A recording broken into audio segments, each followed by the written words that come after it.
Fala galera aí do canal Bastidores do Esporte. Vamos agora falar um pouco sobre Noruega 3, Senegal 2.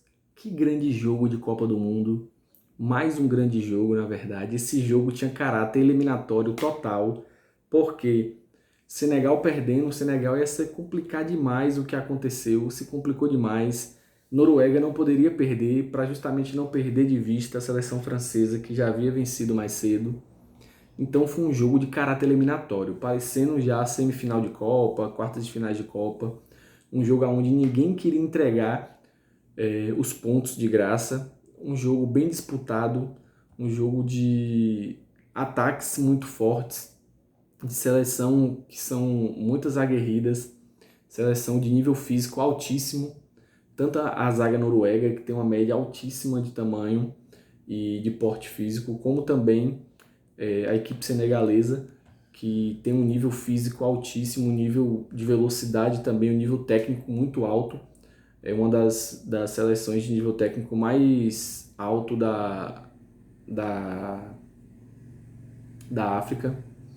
Então a gente conseguiu perceber que o jogo foi de um requinte assim de eliminatória de fato, começando a destacar justamente um ponto negativo da Noruega, que foi a contusão de Ryerson logo no início do jogo, ali por volta dos 30 minutos de jogo, 20 a 30 minutos de jogo ali, e que é um jogadoraço, é um jogador que é o jogador das bolas paradas do time, de escanteio, de falta, pelas laterais.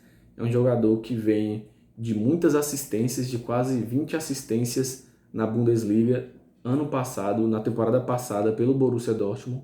Então ele é um jogador muito importante para a bola parada em um time onde tem um alto índice de cabeceios, de jogadores que são altos, que têm porte físico, como Sorloth e como Haaland. Então a gente conseguiu perceber que é uma grande perca, principalmente contra a França na próxima rodada, ter Ryerson de fora. Só que quem entrou no lugar dele, Pedersen, justamente foi o cara que fez o gol ali no finzinho do primeiro tempo, um gol ali no oportunismo. Foi um gol bacana, um gol bonito. Mendy não conseguiu segurar, a bola ainda resvala nele. E prove a justamente Pedersen, que entrou no lugar de Ryerson, um dos pilares do time, machucado, conseguir marcar esse gol aí para destravar o jogo, que estava um jogo bem disputado, principalmente ali no meio campo. E a partir do segundo tempo começou o epílogo novamente de Erling Haaland. O cara é craque demais, ele fede a gol, parece que ele foi feito dentro de um laboratório só para fazer gol. Tipo, parece que programou a cabeça dele, programou o corpo dele só para fazer gol. Ele é um cara físico, é um cara que ataca espaços.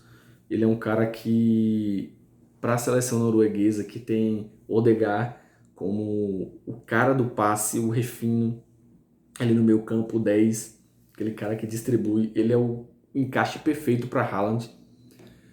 E ele é fera. Da onde sobra ele faz, é um toque na bola, não precisa de muito, não precisa que dribla, não precisa que usar ele para drible nem nada. É só colocar a bola na cara que ele não perdoa. E mais uma vez fez 2 gols. E mais uma vez, que belíssimo dia, na verdade, de Copa do Mundo. Com 2 gols de Messi, 2 gols de Mbappé e 2 gols de Haaland. Como foi na primeira rodada também, um show de gols desse trio. Mais uma vez aconteceu isso de novo na Copa do Mundo. A Copa do Mundo é divina, a Copa do Mundo é perfeita justamente por isso. Um grandíssimo jogo de Haaland, 2 gols, efetivo, mas o Senegal não deixou por aí, não deixou a peteca cair no jogo. O Ismaila Sarr conseguiu fazer 2 gols, e principalmente o último, que já foi já no abafa final, numa pressão a todo momento do Senegal, e inclusive no último lance do jogo, o próprio Ismaila Sarr poderia fazer um hat-trick histórico para conseguir empatar esse jogaço com a Noruega, e ele cabeceia para fora uma bola onde ele consegue deslocar Haaland da marcação e cabecear sozinho por cima do gol de Nyland.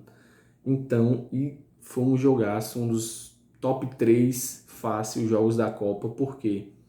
Por conta de como foi o jogo, por conta das duas equipes não terem desistido em momento algum do jogo, e também por conta do senso de urgência que o Senegal tinha para vencer o jogo e da Noruega de conseguir se manter lá em cima brigando com a França. Então foi um belíssimo jogo. Vale destacar, além do nosso querido MVP Haaland, vale destacar também a belíssima partida de Odegaard, do jogador que entrou, o Pedersen, entrou no lugar de Rieson, conseguiu também fazer uma partida muito boa. Destacar negativamente uma partida de ok para menos de Nusa novamente. Na primeira partida contra o Iraque ele já não tinha feito uma partida tão boa. Agora novamente não fez uma partida tão boa.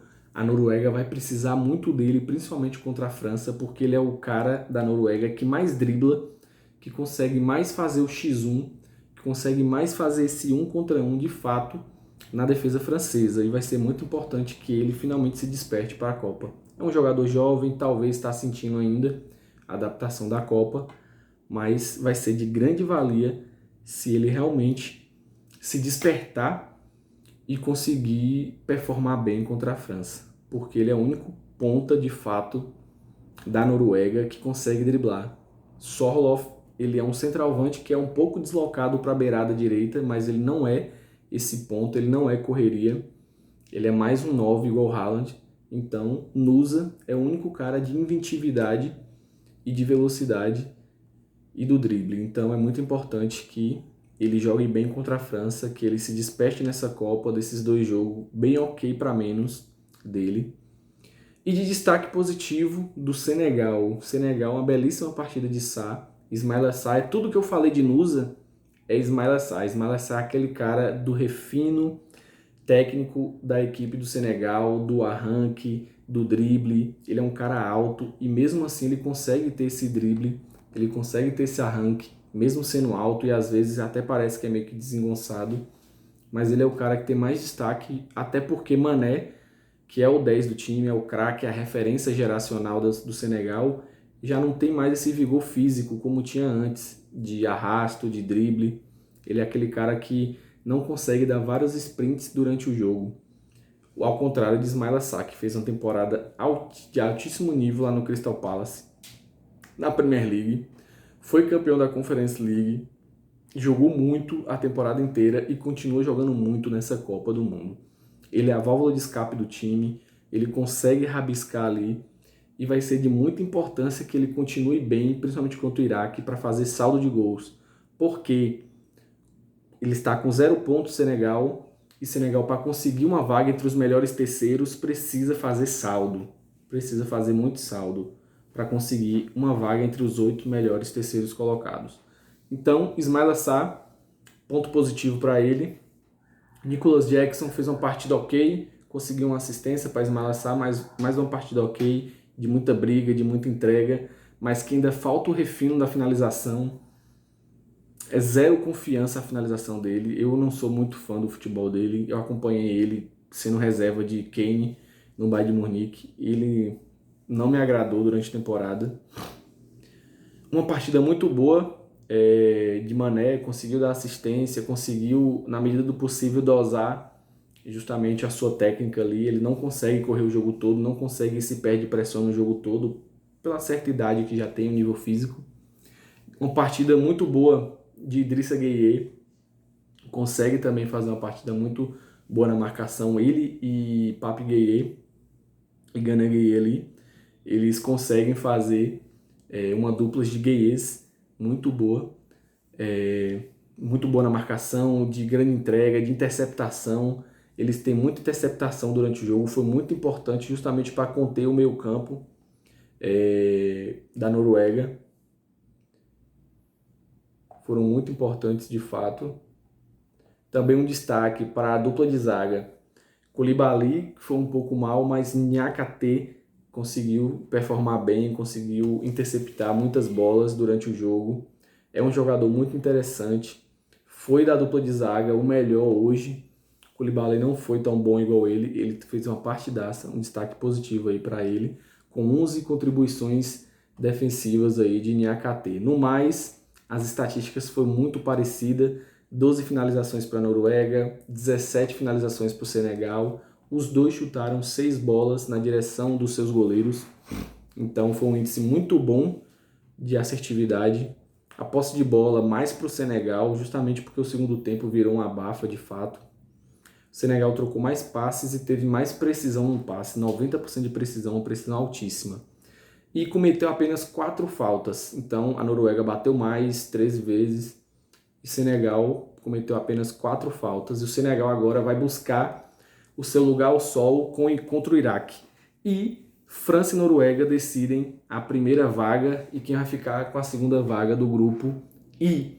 No mais, curta e compartilha esse vídeo. O que você achou aí desse resumo aí de Noruega 3, Senegal 2? No mais, curta e compartilha o vídeo. E se você não é inscrito, se inscreva agora no canal, porque temos análise de 3 a 4 vídeos por dia da Copa do Mundo e dos jogos que estão acontecendo. Um grande abraço e valeu!